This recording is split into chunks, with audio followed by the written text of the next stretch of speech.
कशाला वाया घालवता तुमचं आयुष्य? चांगल्या आरोग्यासाठी द्या स्वतःकडे लक्ष.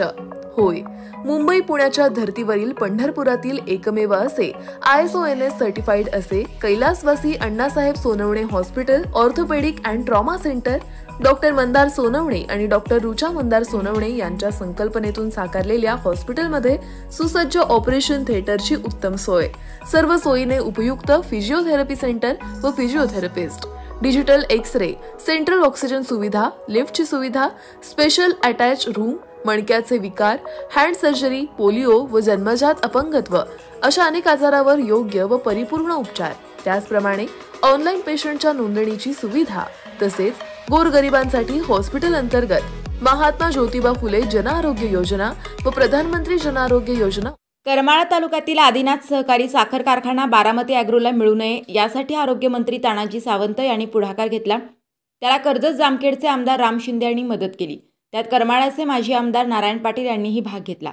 या सर्वांनी स्वतःचं राजकारण बघितलं. तसेच बारामती ॲग्रोच्या बरोबरीने उसाला दर द्यावा लागेल या भीतीतून खासगी कारखानदारांनी आम्हाला विरोध केला अशा शब्दात आदिनाथ कारखाना बारामती ॲग्रोला न मिळण्याचे राजकारण आमदार रोहित पवार यांनी सांगितले. जामखेड तालुक्यातील हळगाव येथे बोलताना आमदार रोहित पवार यांनी आदिनाथ कारखान्यावरून सावंत आणि विरोधकांवर आरोप केले. ते म्हणाले की आदिनाथ कारखाना बारामती ॲग्रोला मिळू नये यासाठी राजकारण केलं गेलं.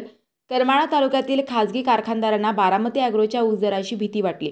बारामती ॲग्रोच्या बरोबरीने भाव द्यावा लागेल म्हणून आदिनाथ आम्हाला मिळू नये यासाठी सर्वांनी एकत्र येऊन प्रयत्न केले. आरोग्यमंत्री तानाजी सावंत यांचा भैरवनाथ शुगर, माढाचे आमदार बबनराव शिंदे यांचे 2 साखर कारखाने करमाळा तालुक्यात आहेत. त्यामुळे रोहित पवार यांचा रोख सावंत व शिंदे यांच्याकडे असल्याचे यातून स्पष्ट होते. करमाळा तालुक्यातील खासगी कारखानदारांना बारामती ॲग्रोच्या बरोबरीने दर द्यावा लागला असता. त्यात त्यांना 400 ते 500 रुपये जादा द्यावे लागले असते. त्यामुळे बारामती ॲग्रोच्या विरोधात सर्वजण एकत्र आले. मात्र राजकारण्यांच्या या भूमिकेमुळे तालुक्यातील शेतकऱ्यांना तोटा सहन करावा लागत आहे, असेही रोहित पवार, आरोग्यमंत्री तानाजी सावंत यांचा भैरवनाथ शुगर, माढ्याचे आमदार बबनराव शिंदे यांचे 2 साखर कारखाने करमाळा तालुक्यात आहेत. त्यामुळे रोहित पवार यांचा रोख सावंत व शिंदे यांच्याकडे असल्याचे यातून स्पष्ट होते. करमाळा तालुक्यातील खासगी कारखानदारांना बारामती ॲग्रोच्या बरोबरीने दर द्यावा लागला असता. त्यात त्यांना 400 ते 500 रुपये जादा द्यावे लागले असते. त्यामुळे बारामती ॲग्रोच्या विरोधात सर्वजण एकत्र आले. मात्र राजकारण्यांच्या या भूमिकेमुळे तालुक्यातील शेतकऱ्यांना तोटा सहन करावा लागत आहे, असेही रोहित पवार यांनी स्पष्ट केलं. आदिनाथ साखर कारखान्यास विरोध झाल्यानंतर आम्ही हळगाव येथील साखर कारखाना चालवायला घेतला. तो कारखाना आता बारामती ॲग्रोच्या मालकीचा झालाय. त्याशिवाय बारामती ॲग्रोची गाळप क्षमताही आम्ही वाढवली आहे. करमाळा तालुक्यातील दररोज 6 ते 7 हजार टन ऊसाचे गाळप आम्ही सध्या करत आहोत, असेही स्पष्ट केले. आरोग्यमंत्री तानाजी सावंत यांचा करमाळा तालुक्यातील विहाळ येथे भैरवनाथ शुगर कारखाना आहे. या कारखान्याला विहाळ ग्रामपंचायतीने कर भरण्यासाठी नोटीस पाठवली आहे. त्यावरही रोहित पवार यांनी भाष्य केले.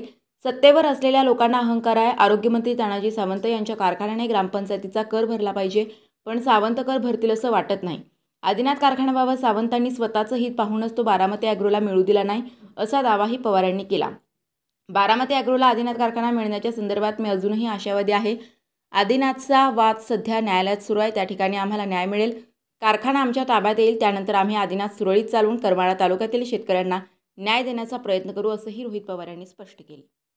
उपलब्ध त्याचप्रमाणे SBI and star health insurance सह सर्व कॅशलेस सुविधा उपलब्ध. नको त्या विचाराने होऊ नका त्रस्त, त्यामुळे होईल उगाच तुमचं आयुष्य उद्ध्वस्त. आमचा पत्ता कैलासवासी Annasaheb Sonawane hospital orthopaedic and trauma centre, Bhosale Chowk, Navi Peth, Pandharpur. संपर्क 021-86323755.